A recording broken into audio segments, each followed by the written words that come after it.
I just received information that my dear cousin Eric died.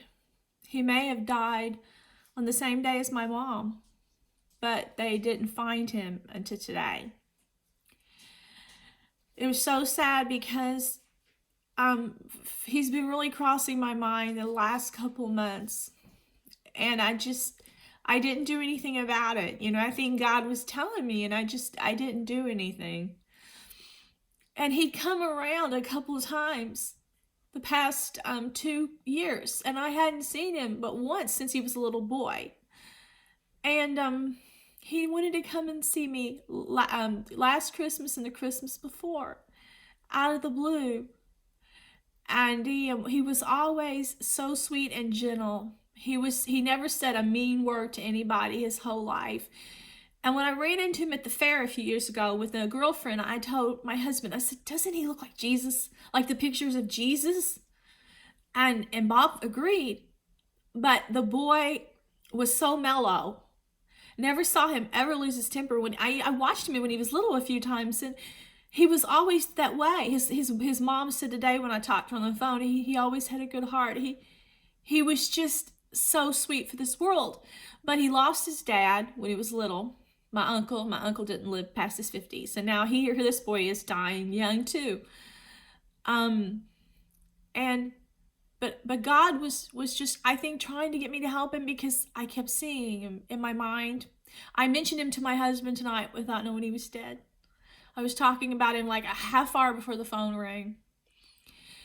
And I've been praying a lot lately because I know this group told me they wanted to kill family if I didn't leave my home and his family. And they told me a long time ago they wanted to kill all Saint Clairs, and I thought that's impossible. There's too many Saint Clairs in the world. He was a Saint Clair, which they say is linked to Christ's lineage. He was a Saint Clair. He died alone. And the hard part for me is feeling so close to the spiritual realm now, and feeling as this angels are talking to me, and knowing how frantic they are to try to help the world and not being able to wake people up. But the only thing I could think of when he died was that angel did not have to fall. That angel did not have to crash and burn. He didn't. He was reaching out for help in his own way, through his own subconscious mind, without realizing he was reaching out for help.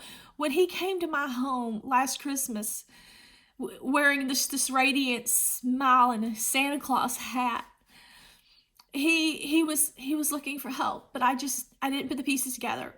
And the Christmas before that, when he appeared, he was puffing on this pipe that like had water in it. Kind of looked like it was blowing bubbles inside this little device. And I asked his mom, I said, is he doing drugs? Is Eric like into something hard? And she said, oh no, he's not doing drugs. No, he's not doing drugs. Well, then I found out he was doing drugs. And if he had not been so selfless, that like he is, and heroic, he would be alive today, because he would have not been on the street. But about a month ago or 2 weeks ago, she said his girlfriend had been kicked out by her because she wouldn't work, and she became homeless. And Eric said, I'm going to go out in the street to be with my girlfriend. Even though he had a home and a mom, he said, Mom, I can't let her be out there alone. Something will happen to her. So he followed this girl, but he had never been into drugs before. And this girl had been married and gave her child up, and he got with her, and that's when he got into drugs. And she's a beautiful girl to look at, just beautiful. I don't know her. I've only seen her like once or twice, hi, bye, but I've never got to know her personality. But it's his selfless heart. He put himself on the street in a very bad situation. It's cold outside. But what I can't understand is he was found in a tent alone. Eric would never be alone. He was always with somebody, never alone and in some strange place. And his girlfriend was nowhere to be found when he supposedly died of a drug overdose. Now, originally I thought, okay, that's probably what happened. He's into drugs. But it's just so strange that he never overdosed before. And he was alone and nobody was around. And it's strange that he died the same month as my mom died, after this group said they wanted to take out family, and that before a long time ago they told me that they wanted to kill Saint Clairs. They think that they have some lineage to Christ, you know. But all my heart was thinking was, if I had just gone the extra mile, this angel would still be here, because he was radiant and his smile was just so sweet. And his mom said on the phone tonight, Sherry, I went and found him a couple of times and asked him to come home. But he said, when I'm ready for help, I'll reach out for it, Mom. But he didn't want to leave his girlfriend. And he was reaching out, but he didn't realize how far down he had gotten in his spirit. I'm sure he's sweet and he's probably with God. But as far as how low the world had beaten him, he didn't realize how low he had gotten. And but he never told anyone how he was hurting. And she said that he signed himself into rehab a few months ago and stayed for a month. He tried to straighten himself up. And she said he did. She said he was off the drugs till he got back out, I guess on the street, where people would push them at him. And but this video is being done because I just want to tell people something that I realized that's very important. Before I got the phone call, I was praying to God, really feeling bad about the past, about how I ever took my attention away from Mom, because this group sucked me in. This famous, elite, wealthy, New World Order, Hollywood, best-selling writer group had a way of just trying to push me away from love. And they tried to get me into evil. And I was just asking God, what can I do? What can I write? How can I help the world to help everybody realize that evil is taking over, so that they don't lose their love and their future? And I was just being reminded of how my mom had conceived me and had me from nothing. She formed me in her womb and from nothing. You know, I was just a spark of divinity, God. And that spark of divinity grew. And I was just praising God that I had become a life force. And then I remember my nun friend, Sister Alwina, how she nurtured babies, just put them in her arms as soon as they were born, and treated them, said she saw Jesus in each one of their eyes. She said, even though she was legally blind, she said she could see the spark, and she knew that was God in the baby's eyes. But she and my mom nurtured babies and me, and she would never let a pamper be put on her baby. She said nothing but cloth diapers on her baby's skin. And you know, when I was little, that's the way I was treated. When I went home, I was 4 pounds 3 ounces. I was treated like glass, and they bathed me in the sink. And do you know, I had such a nurturing environment. And it wasn't a big house the first few years of my life, but it was love. And I would have not traded that place of love, that environment, for a whole palace. And the place where my grandma was staying was the upstairs. Her mom had a boarding house, and she was upstairs. And it was just a couple rooms, because she was legally blind and she didn't need any more. But that was my happy place. And then I was thinking, when everyone comes into the world today, they should be treated with the same softness, nurturing. I was protected my whole life by loved ones and guardian angels, and I'm thinking, everyone should be protected, everyone. And then it just breaks my heart now that I see I couldn't save Eric. I couldn't. I should have tried harder. People say, oh, he wasn't ready to be helped. But I'm pretty persuasive. And I just feel like, I told his mom, if I had just put my arms around him and just held him and just given him so much love, then he would listen to me. And she said he wasn't ready. And she works for the prison system downtown, and she's been around all kinds of people for years of all walks of life, and she seemed to think her son wouldn't stay clean until it was something in him that he wanted. But she said most of the time drug addicts don't stay clean.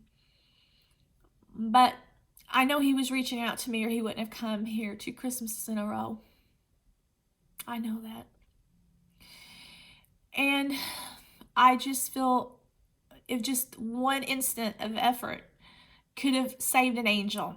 And I just wish there were more people out there preaching this news, that if you will reach out to someone that's hurting or suffering without being judgmental or looking at anything you think they've done that might have offended you or hurt society, you can spare them death. Their light will still be shining. Because once they're dead, it's too late. And then I'm just thinking to myself, what kind of people deceive the world so there will be more falling people? Why won't society share God's love and God's message to mankind? Why won't the world nurture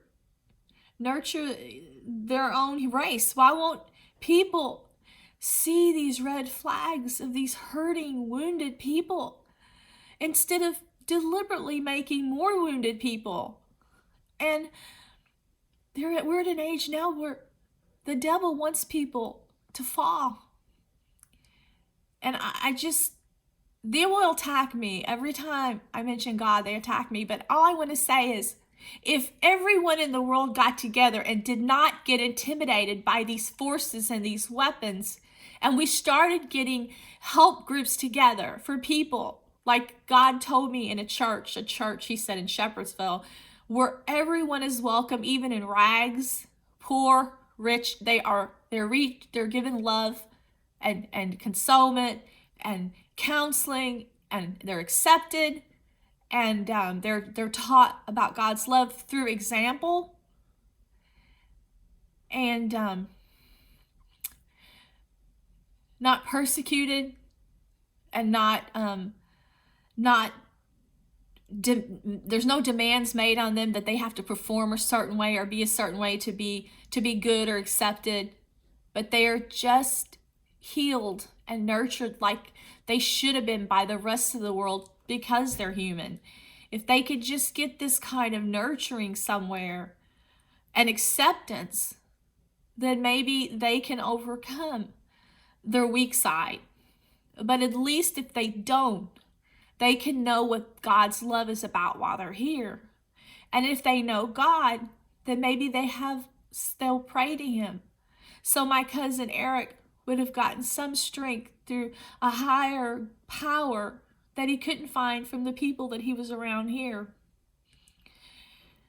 But I'm telling you, if we don't get people together to unite for peace and the protection of the people on the planet, they're going to come and kill you like they're killing me, invading my home, trying to get me into dirty films and stuff.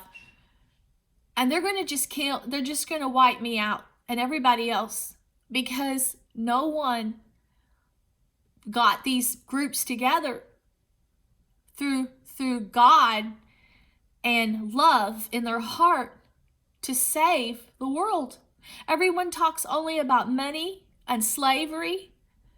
No one is talking about saving these angels. Right now, there are angels dying every day. These people are going around in droves, dressed like pirates, worshiping the devil, putting skulls everywhere, and they're killing people that they think are frail and weak. Eric was just sweet. He's sweet. And I can only see him as an angel now.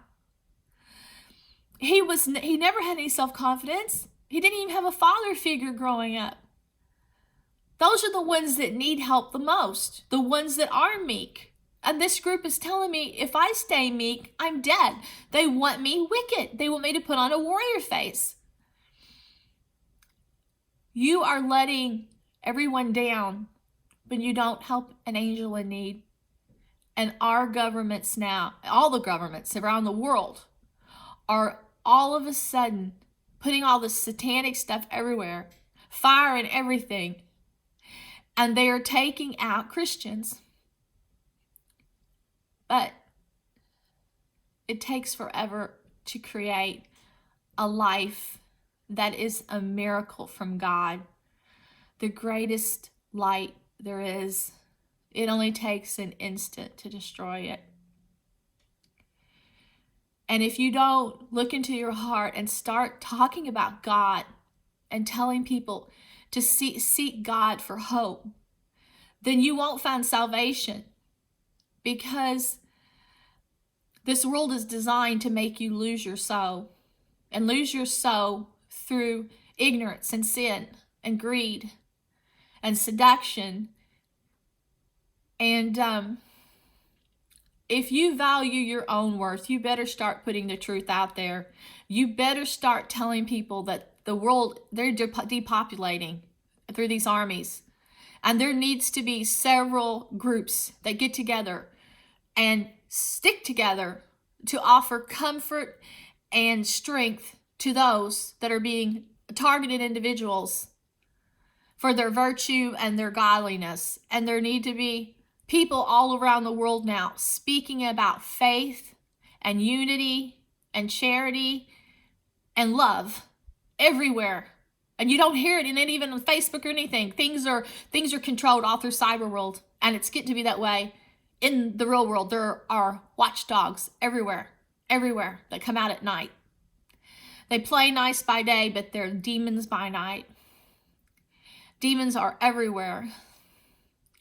And we need to offer protection to each other because all we have is God, and all we have is the truth, and all we have is here and now. And if we don't have any solid ground to stand on, which they're trying to take, and we don't have the sources to sustain ourselves, then we're pushed out into the cold and hunted.